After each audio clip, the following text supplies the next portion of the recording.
प्रणाम सबगोटे के। हम शालिनी झा अहाँ सबके बीच उपस्थित छी एक राखी गीत लऽ कऽ, और आशा है सब गोटे के नीक लागत। और सब भाई बहन के आगामी रक्षाबंधन के बहुत बहुत शुभकामना।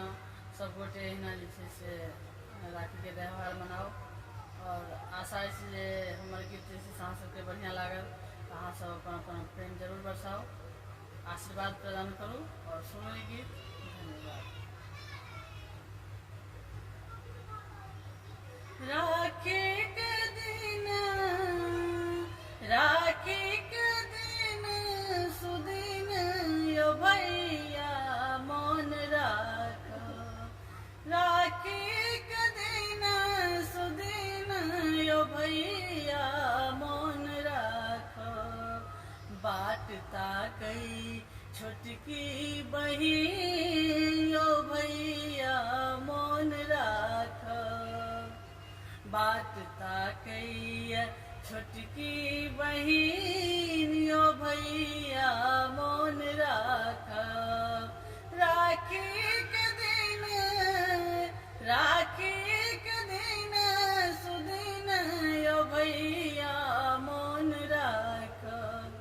बाट ताकई छोटकी बहिन यो भैया मन राख।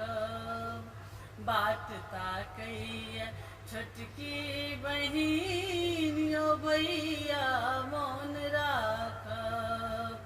राखी बन्हाई भैया चाही नगना।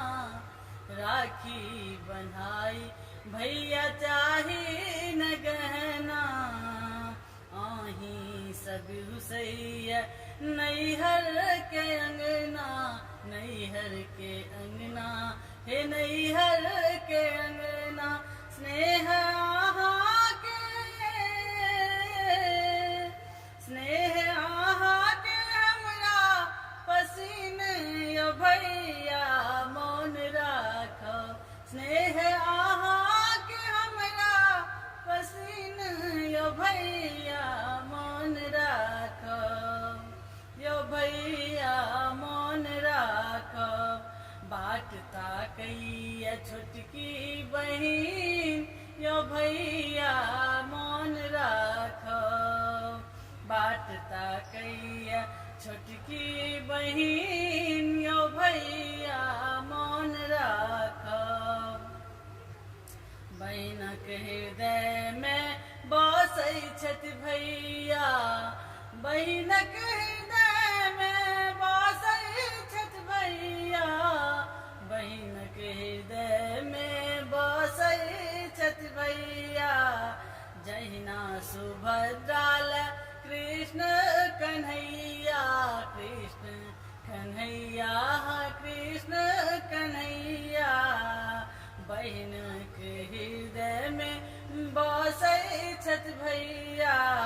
जहिना सुभद्रा कृष्ण कन्हैया। राखी अनने छियो, राखी अनने छी हमहूँ कीन यो भैया। राखी अनने छी हम कीन यो भैया मन राख। यो भैया मन राखब। राखी के दिन सुदिन यो भैया मन राख। बाट ताकई छोटकी बहिन यो भैया मन राख।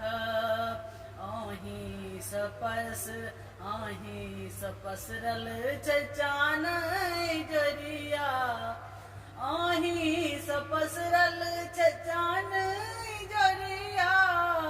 आही सपसरल छै चान जरिया। आहाँ बीनू भैया यो जिंदगी अनहरिया। जिंदगी अनहरिया यो जिंदगी अनहरिया। आही सपसरल छै चान के जरिया।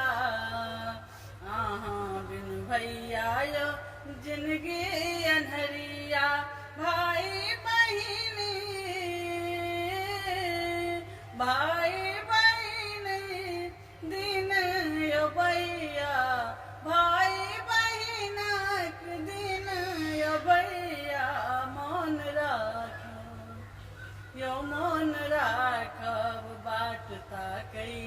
छोटकी बहिन यो भैया मन राखो बाट ताकैया छोटकी बहिन यो भैया मन राखो